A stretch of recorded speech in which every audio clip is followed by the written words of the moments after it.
It is just such an honor. It's just such a gift to spend time with you. I really, I, I marvel at your humility. You are a person of so much integrity and goodness, and I really think it is such a testament to the core of your character because you have checked all the boxes of what it means to arrive to be a success, and you didn't lose 1 ounce of your humility. In fact, I think what you came out of on the other side of being in the palace was all the best things that a human being really learns about what life really has to offer. And now you want to deliver that to other people. You're Of course. here to testify. That's right. It is. And it is testimony, isn't it? Um, I remember, Kathy, first of all, my heart gladdens at the sight of you. I adore you. And I get very, very inspired by your energy and your point of view and right back at you. Um, I remember when I was so struggling to find my way, all those years managing toy stores, managing a 7-Eleven, feeling like I wanted to offer something of significance, but not being able to find my way. I would listen to other people's testimonies, and because I like that word that you used, and I would often feel worse. I'd be like, oh boy, I'm really in bad shape. Or, oh, I can't even get my oars in the water. And, what's so funny is that career of my dreams, that success that I did achieve and that I have achieved has opened me up in such a way to all the growth I have yet to do, and all the things that I didn't see as clearly as I could have at the time. And for whatever opportunities I missed then, I don't want to miss them now. So really my testimony is that we are we are beings of transformation. And now I'm so excited that I can look back over my shoulder and see this long path where I didn't think anything was happening, and I was running out of hope, and I didn't think anything was possible. And now I see, oh no, it was all coming together. Mm, it's so gorgeous, and I want to unpack it. And for anyone who hasn't heard the first episode that we did, or for anyone for whatever reason maybe doesn't know, I do want to give them a little bit of the insight. So first and foremost, so Sheri wrote an incredible book. It's called The Beautiful No. She is a dear friend of mine, and part of her CV includes being executive producer of the Oprah show, as well as president of Harpo, president of OWN, which she did so well, made it look so damn easy. Um, but the story of how you got there is part of what you talk about in the book. And just in case anyone doesn't know, and you just alluded to it, it's really hard to picture you working at a 7-Eleven. I was Um, a store manager. Oh yeah. yeah, it was hard, hardest job. Second hardest job I've ever had. That's what I'll say. Tell us a little bit about The Beautiful No. And before we get into today's topic, which is really going to be juicy and talking about transformation and really designing your life, the life that you really intentionally want to design. Before we dive into that, tell us a little bit about how the no's in your life wound up leading you Yeah. to everything. Well, it was so strange that that title, The Beautiful No, which is the title story in my memoir, is really about how I got the job at the Oprah show. 35 years old, fairly entry level position, just kind of a regular old promo producer. And what had happened right before that was one of the biggest disappointments of my life. A job interview at a big time ad agency. I was out of money. I needed the money so bad. I was so desperate, like, okay, just, I'll work on the big clients. I want the better title. I'm running out of money. And I thought I had the job, and then I didn't get it. I got a no. And a few years before that, I had applied at the Oprah show and got a no from them saying, you're really not what we're looking for, which wasn't a huge surprise because advertising and TV were very different. Um, and then lo and behold, after that big disappointment where I could literally feel my hands open, like, well, I don't even know what to do now. I'm 35. I'm out of money. I keep going down these paths. Nothing really blossoms. I'm an embarrassment for my parents. I feel like a failure and a disappointment. And the message comes on my answering machine. Hey, we were cleaning out a closet here at the Oprah Winfrey Show promo department and found your resume. Will you come in and freelance for us? And, of course, that was the beginning of what became a very storied career.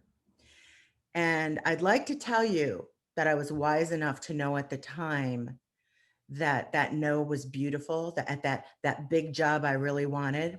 But it was a few years later down the yellow brick road when I'm sitting there going, oh my gosh, wait a minute. If I had gotten that job, senior ad producer, big fancy schmancy agency, more money than I'd ever made in my life, would I have had the courage 2 weeks later to quit that job with its 401k and its profit sharing and its everything to go take a chance at the Oprah Winfrey Show? No way. I'm just telling you, I know, no way. I was scared. I mean, leading up into that, I was scared. I was scared I was going to have to like move back in with my parents or something. So I realized that no is the most beautiful no that I've ever gotten. And it turns out I've come to believe that all no's have a quality of beauty about them. And the mastery that we're all seeking is to understand that in the moment and waste no time on on that dance of disappointment. It's like you take a day, you cry your tears, and then you realize the universe has something really special in store for you. I wish you could see the comments because people are crying. People are saying how powerful this is. It really is. It brought me to tears already because there is such a light in you and there's such a sincerity. And to think of someone cleaning out a closet and finding your name, and then one day, this this girl who's just sitting there doing this little freelance job is noticed, and it's Yeah. like, you come over here.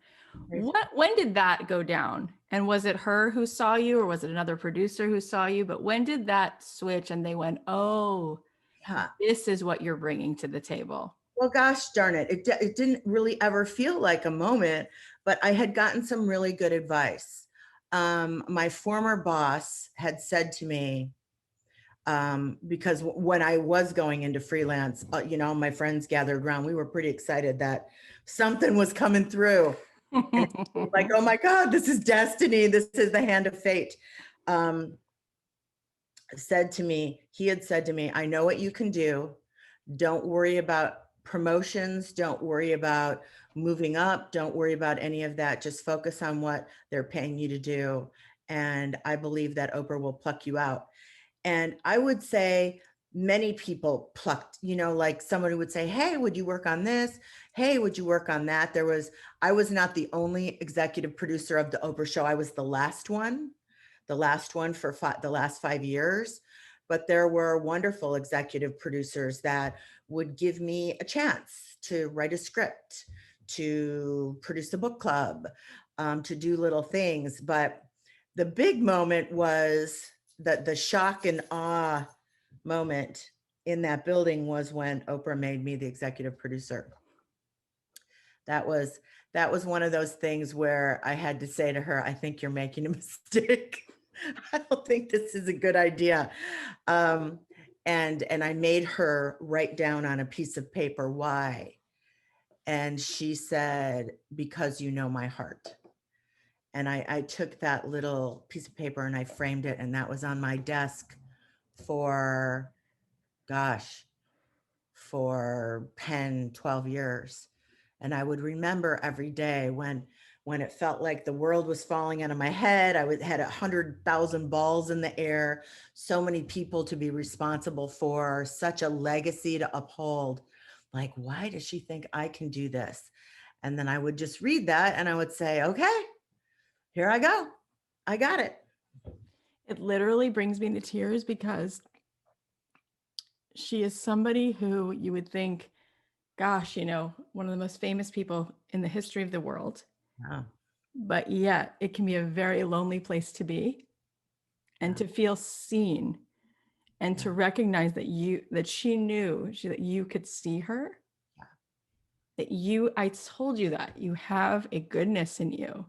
It is so true and so genuine.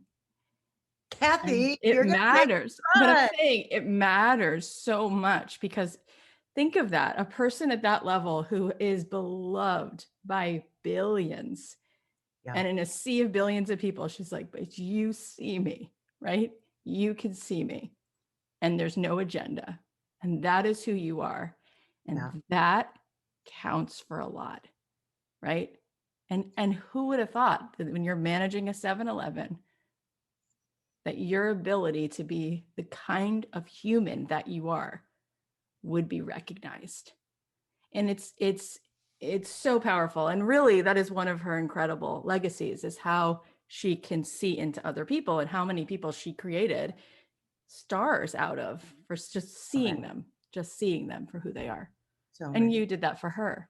You did that for her. Yeah, it was truly an honor, really an honor, really an honor. And also at the same time, I will also tell you, even when we talk about it, it feels like another life because it feels like another life.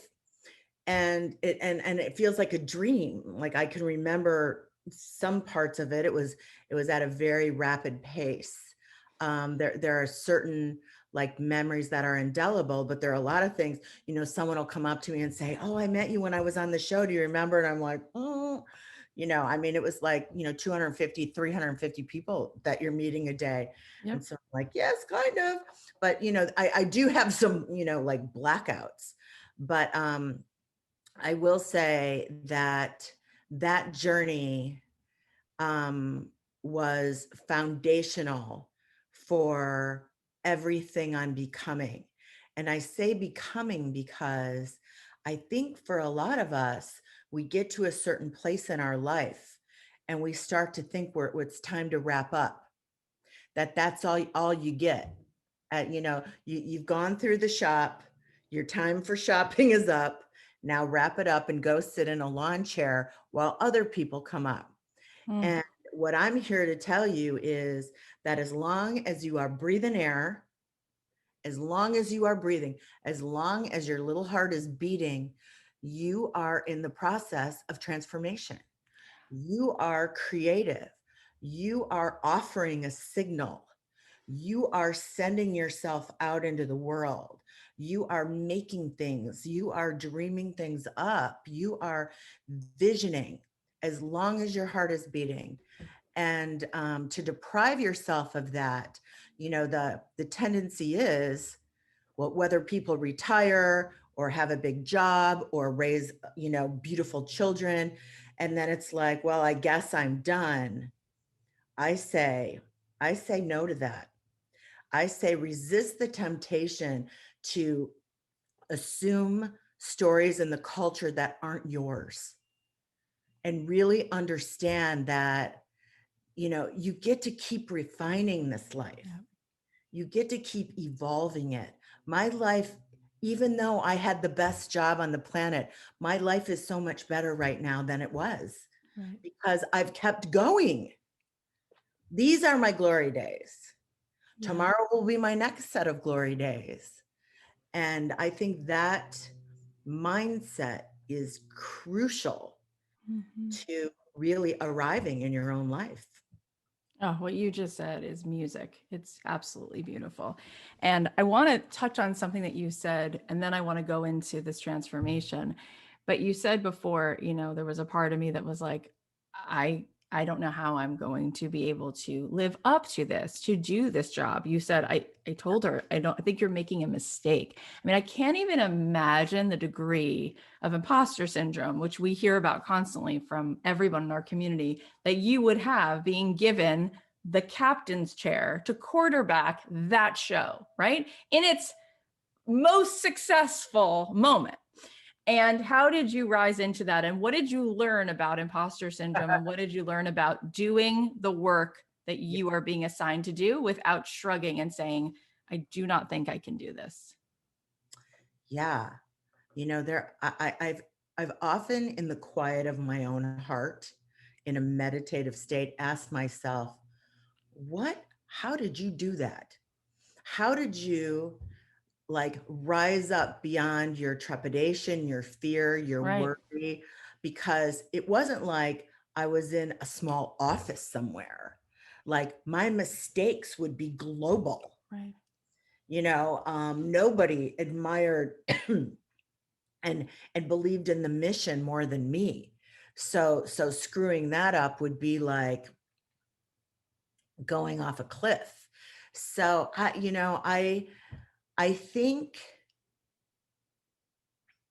think at the end of the day, we all have a little bit of this presence in us that we can grow and nurture, which is when the are down, bet on yourself.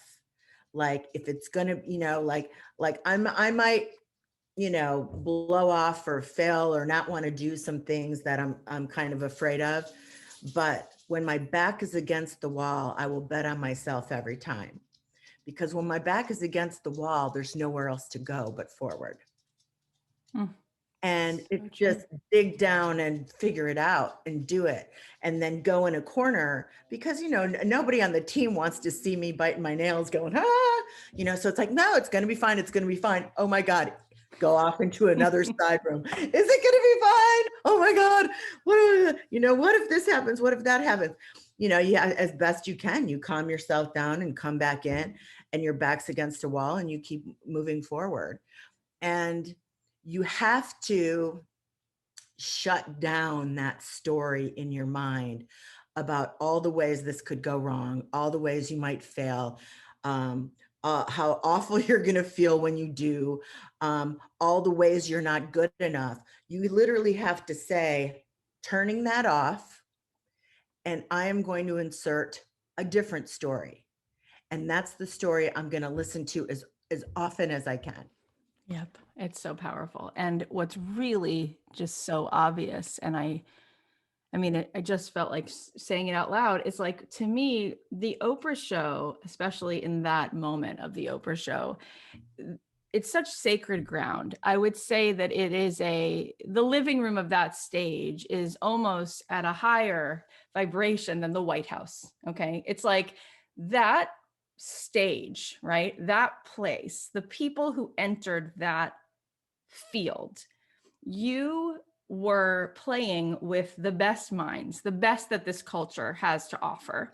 And the way that you not only served the people of this world, but also what you must have learned, right? The PhD that you got in life from the human beings, whether it's Eckhart Tolle or Steven Spielberg, or like every human who has something of value to offer was in your midst.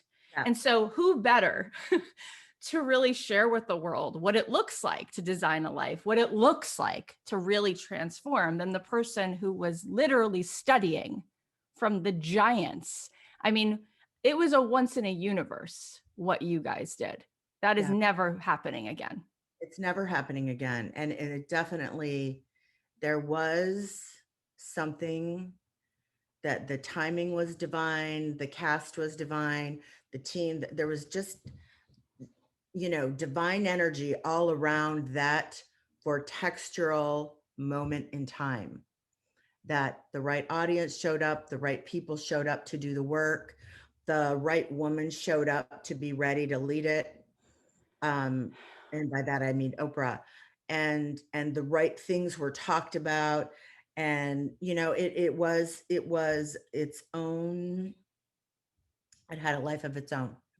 So yes, I had a front row seat, and I had, up until that point, you could always find me in the self-help aisle of any bookstore, because it's like, give me something. I want some food. I want spiritual food. I want emotional food. I want, give me something. And, any program, I'd go on any program, do everything, who's the guru of the week for me? What's the best selling book?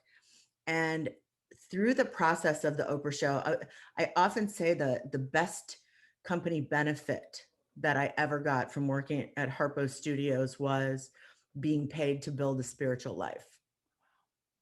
And in that, in you know, Deepak and Eckhart and Marianne, and over and over, what I began to see is these are the languages and the courses and the programs being presented to us. And it's our job as our own guru to listen and see what resonates, and see if this language works for me, see if this stirs something in me, and to really ultimately, in the end, what we're doing is creating our own program from this beautiful buffet of offerings. So, that's the opportunity I had to be like, oh, I see what this is. Mhm. A real spiritual leader, a real spiritual teacher, a real thought leader's job is to make themselves ultimately irrelevant, Mm. because you've picked up your own mantle, Yeah, and now you get it. that's And right. now you know what makes you feel good, what shifts your energy, how to handle this, that, and the other, because you've done you've done the intake. So what does it really mean to you, this idea of transformation, and how can we make that central in our life?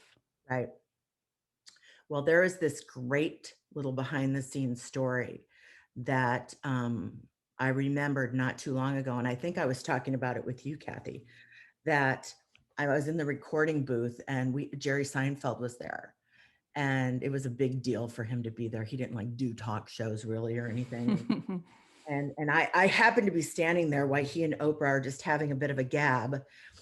And she was like, as we all do, and as I certainly did all the time, was talking about how she had to do this and had to do that and had to do this and had to do that, because, the only person who put in more hours than me was Oprah and the team, you know.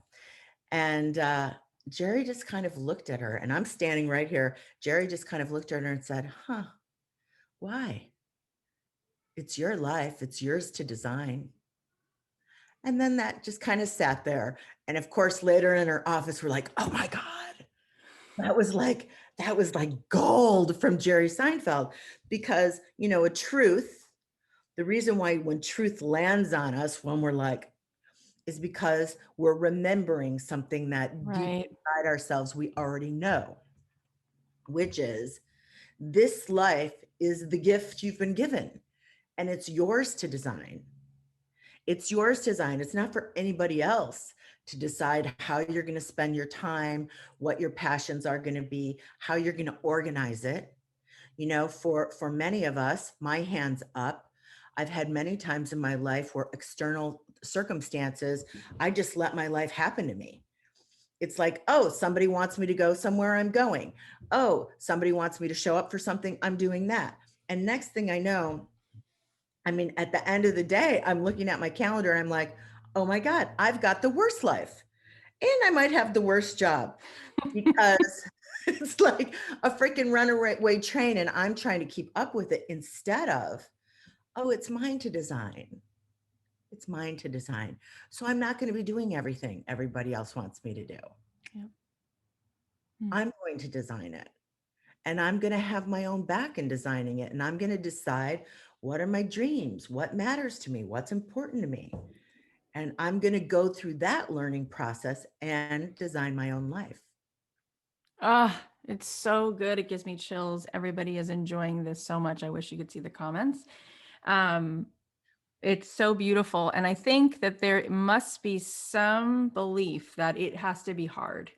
That in order to be successful or in order to feel like we're doing anything important, we're busy and we're hustling and we're grinding. And this idea that we could create space and really ask the question, what do I really desire to do?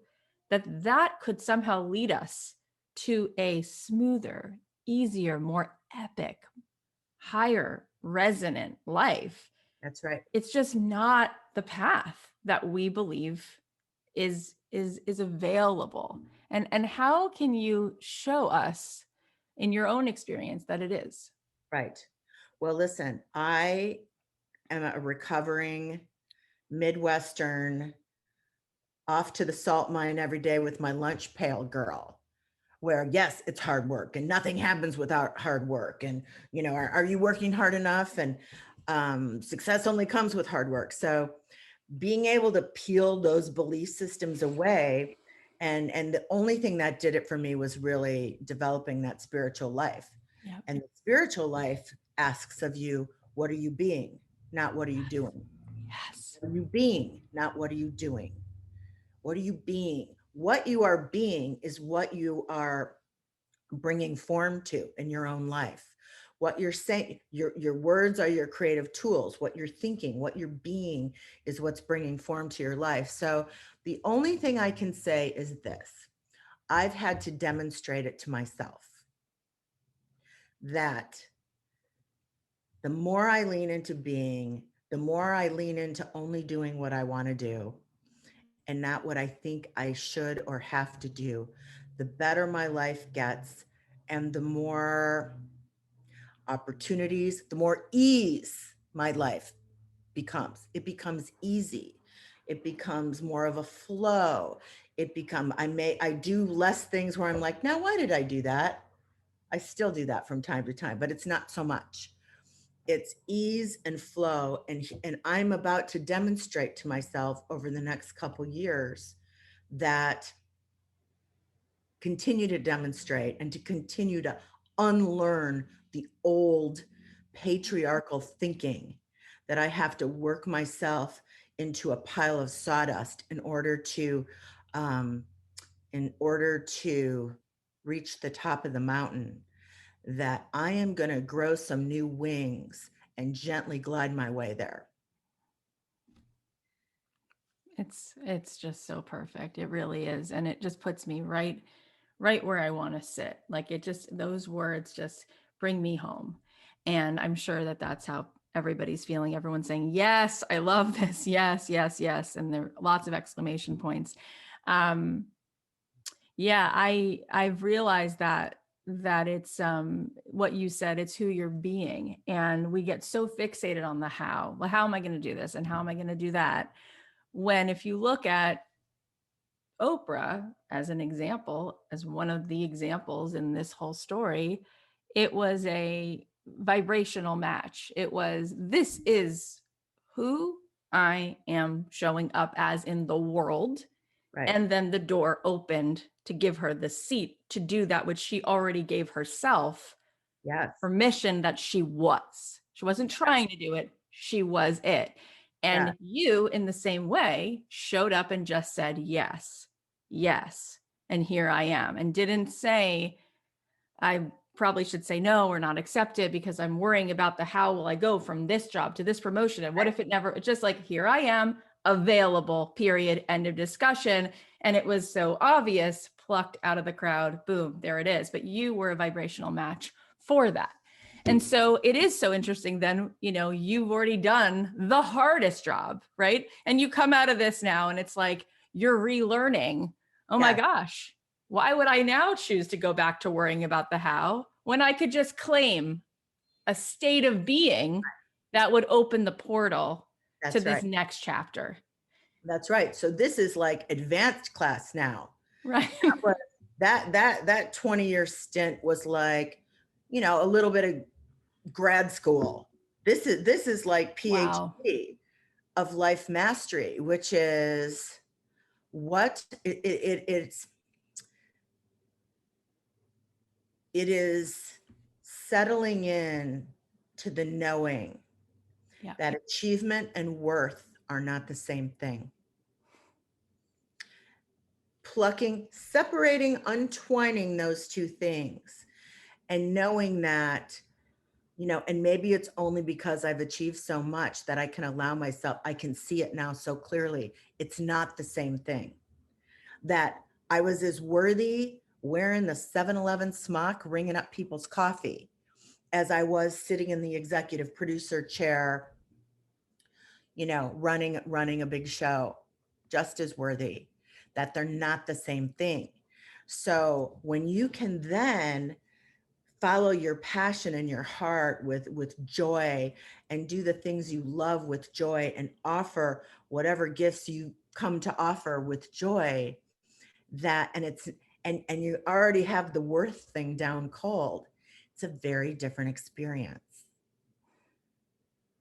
It's the experience of ease. You're not grinding it out because somehow secretly you don't believe you're enough. Everyone's writing this quote: achievement and worth are not the same thing, and they're not.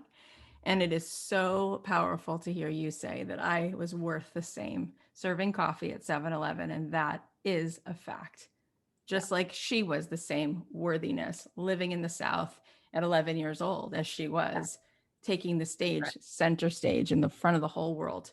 That's right. So, what are the steps to transformation? What do we need to think about and start practicing in our own life to be in this vortex? Because clearly, this is so much more of the how than anything else that we could do to move our body through time and space and, hustle it out.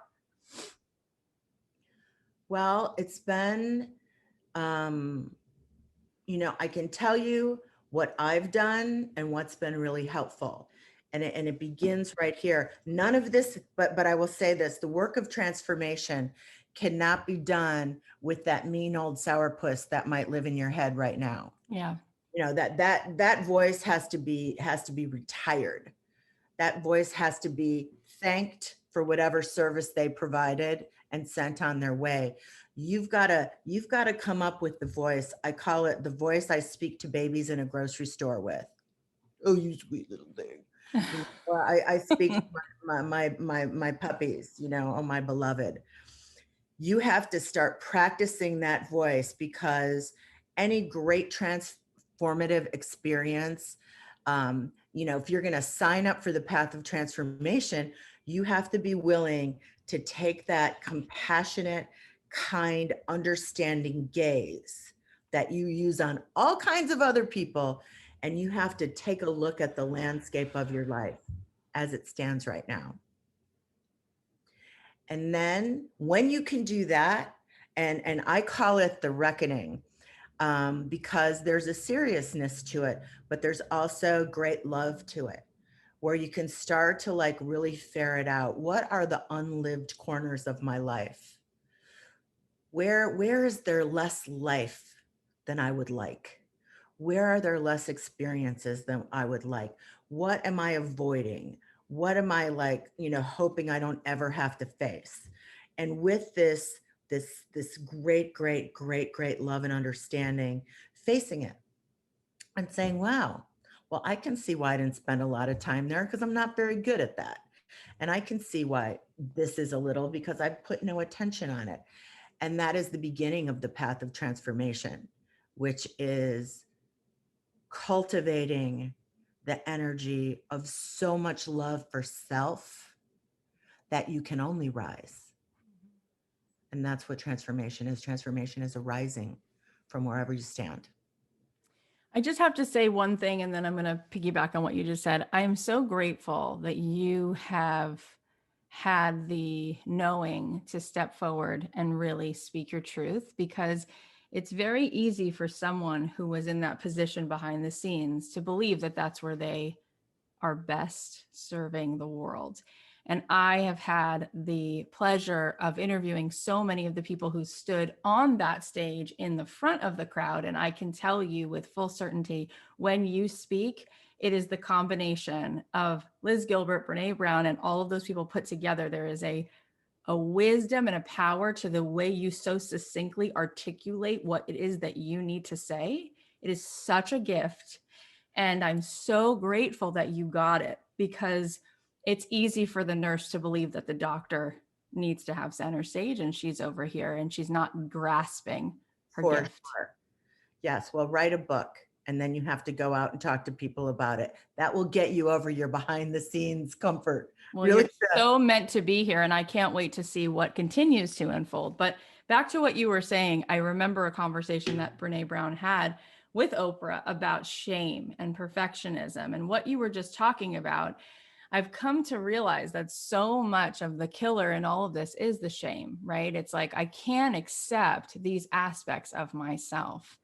And what you're talking about is really learning to welcome all the parts of who we are to the table. Well, I think the big scary leap, the big scary leap, is being willing to lay out in front of the table, in front of strangers and otherwise, the things that you feel the most shame about. Mm-hmm. And that's why it's we almost never do it, because we don't understand we haven't felt what can happen on the other side of that. I mean, when I pushed send to send off the final version of my memoir, and there's a lot of shame there, all my shame's in there, and I had to press send.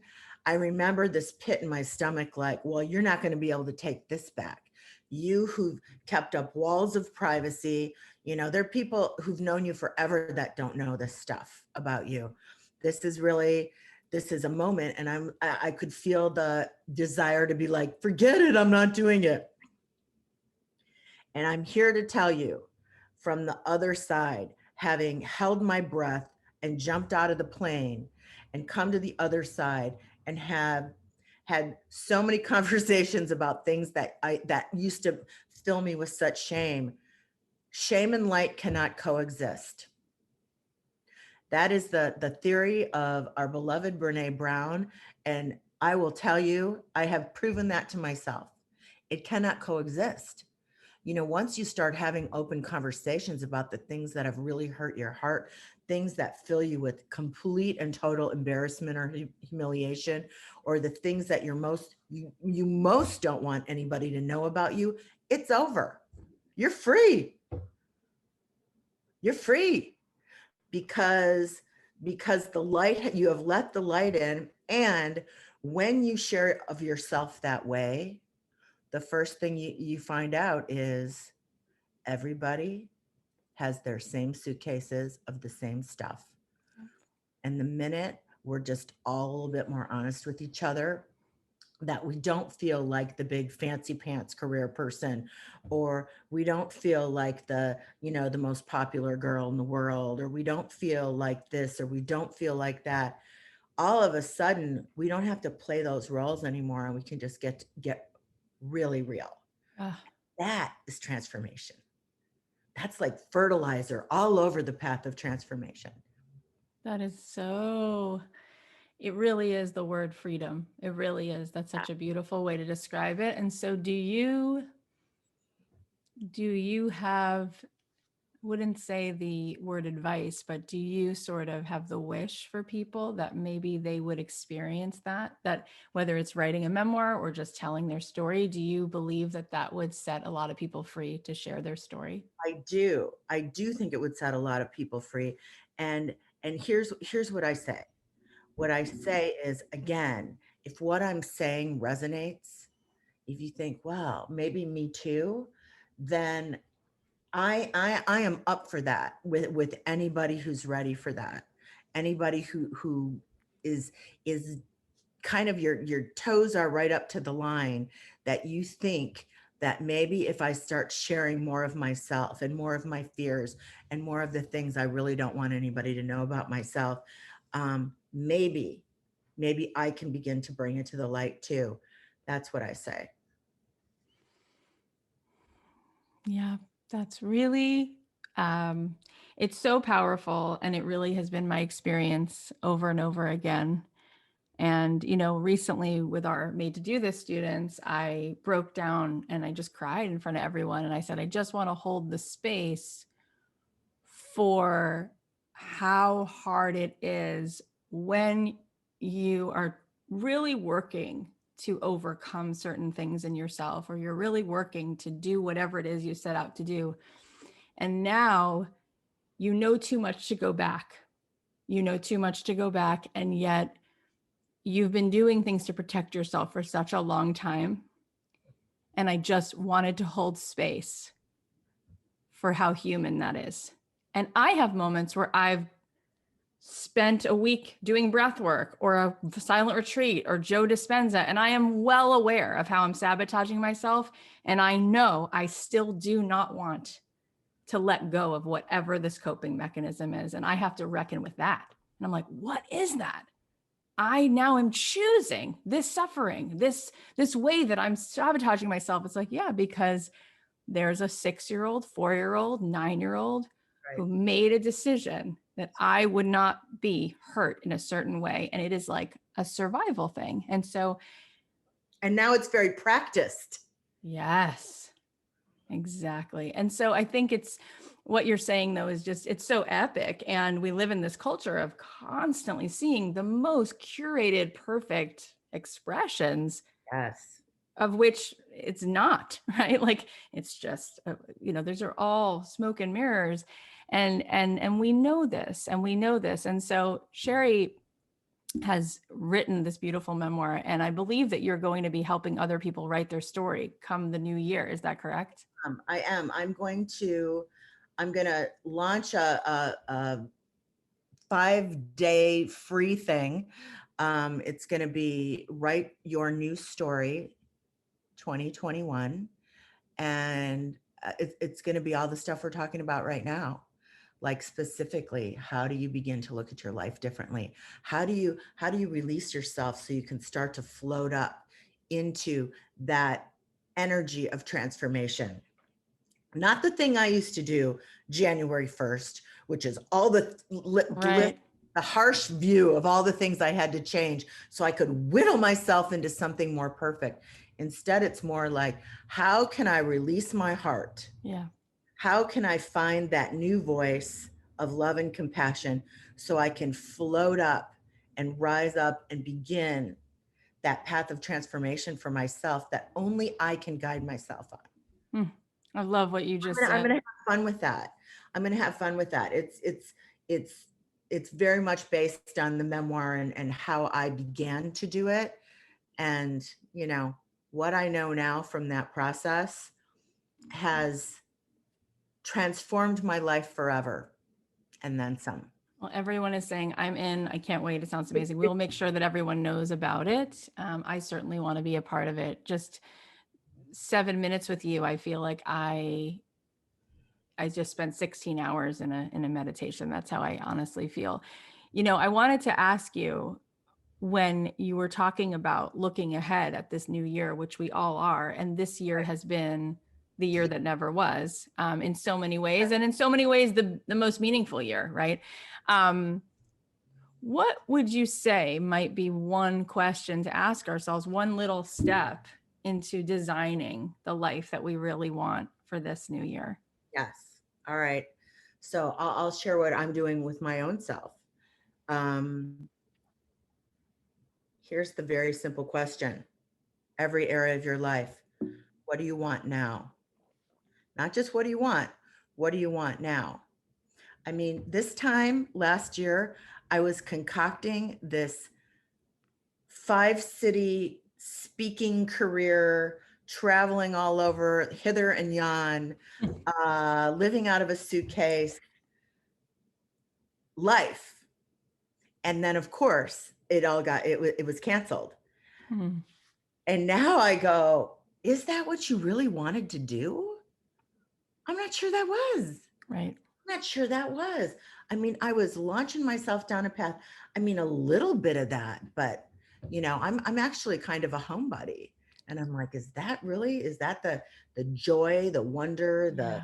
the glory days that I'm creating now? So that's what I realized. The powerful question for me, and I think for everybody else, because I don't think we take the time. It seems too indulgent, but it's not. Right. This is powerful.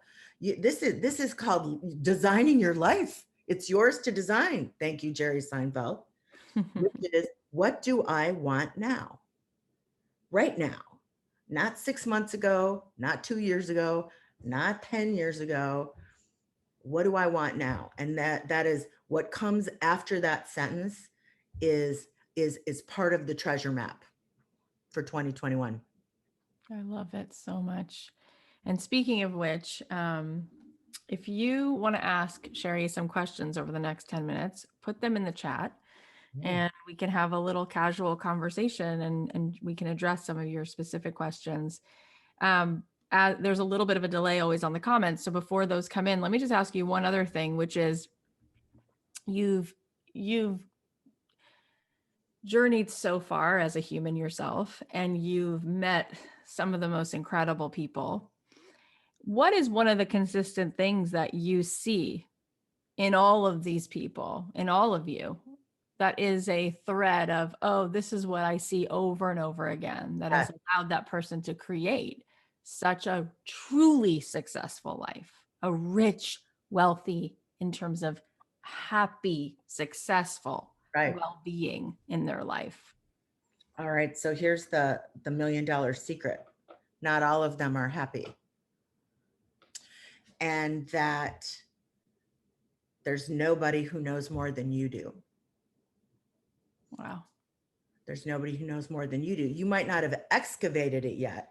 You might not have freed yourself from your limiting beliefs, but there's nobody who knows more than you do. And all the wisdom in the world is really, all it is just an excavation tool to remind you about what you know is truth. But not everybody's happy because they're human. They're human. And you know what the human tendency is, especially for people in this group who I'm sure are very high achievers. Yep. They're people who, you know, want to create, want to have an impact, very much like all those wisdom keepers. What gets very easy to do is that you get so caught up in the doing, you don't even notice your own unhappiness. Hmm. So that really is job one. It's not out there, it's not on your calendar, it's not your next launch, it's not that. It's like, it's right here, right inside. How are you? What do you want now? How do you feel now? Are you happy right now? What are you willing to choose happiness? What is the story that you want to tell yourself about your life? And how do you begin to write it? It's so big, and I can totally relate to it. I said to my audience recently, like, when I have a day off, I don't know what to do and I don't really feel so happy. I really know myself through what I do when Yeah, I'm doing. And I wonder, since you are uh such a doer and a recovering super doer and had been around some of the highest achievers that have ever walked the face of the earth, what what indeed did or does make you slash them happy when you're not doing? Like, I do wonder, like, when Oprah has 6 days off, which probably never happens, is she going crazy? Or is it like, no, I love petting my dogs? Like, do you I think find what that you can you're doing be? is different. I'm gonna call you out and say, yes, because you're in purpose and you're in flow, you do know yourself when you're doing what Yeah. you were made to do. And then you take that same energy and you just splash it over and move it over the other areas of your lifescape, as I like to call it, and think about it. Just ooze that same energy over everything else, and you're good. You're good. That's different than marching off to the salt mine and, you know, living a life of half do's. I have to Right. I have to. work. Yeah. I have to do this until I can take a vacation. I have Right. to stay in my chair until 6 o'clock. I have to, where you're literally using language to rob yourself of your own Yeah. freedom. So that's a very different thing. Oh my Um, gosh. I love that you just said that. That means so much to me because I really don't do anything I have to do. I love what I yeah, do. And yes, you and I had this conversation recently with Rachel Platten and Amy Purdy, and we were all on a Zoom call talking about Candace Nelson. Like, I said, well, we all have to do and do. And it's like, no, no, no, we feel purpose in what we're doing, right? I don't have a desire to sit back and watch Netflix. It doesn't come to me. I'm like, oh, should I want to do that? Should I want to? Is that wrong? I like to do this, but yeah, you reframed it, right? Because it's not a salt mine kind of job for me. I want to end with this last question because I really do feel it sort of, especially with the Abraham Hicks aspect, so much of the process of asking and then receiving is the worthiness to receive. right. And so much of what I see is if we can maybe get the courage to ask, that other piece is much harder, which is the worthiness to receive that which we're asking for. Um, what do you have to say about that when a part of us really resists feeling worthy of receiving? Yeah. What can we do to unlock that?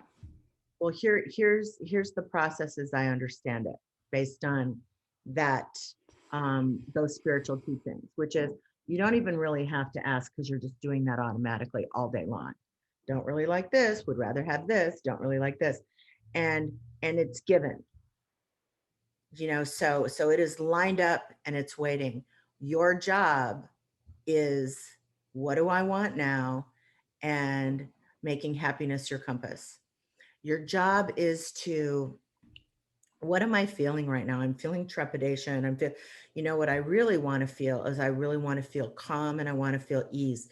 What are the practices that I know I need to do? Is it a walk around the block? Like really get granular with it to like how do I get to neutral? I'm not feeling good. How do I get to neutral? Do I cuddle with my puppy?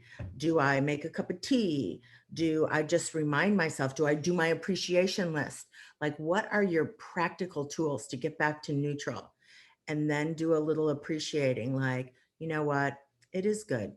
Life is good and it's going to be okay. And that is getting yourself ready to receive. That is working on your worthiness. If you just try to take your old worthiness story and polish it up, you're going to feel a little fraudulent. So let's set that aside for now, knowing that when you do esteemable practices, when you add ceremony in your life, that's an honoring of yourself. And sooner or later, you're like, wow, I feel better. And I feel better about me because you are now worthy of lighting the candle and taking the moment and asking the question and making the tea and taking a break and going on the walk. Those esteemable practices are the things that create self-esteem, that esteem for yourself. And it's one of the most beautiful, powerful, doable things that I've ever heard. And I'm definitely going to make sure that you see these beautiful comments. But people are really touched by you and your words. And I mean, just saying all the things and all the hearts and just adoring you.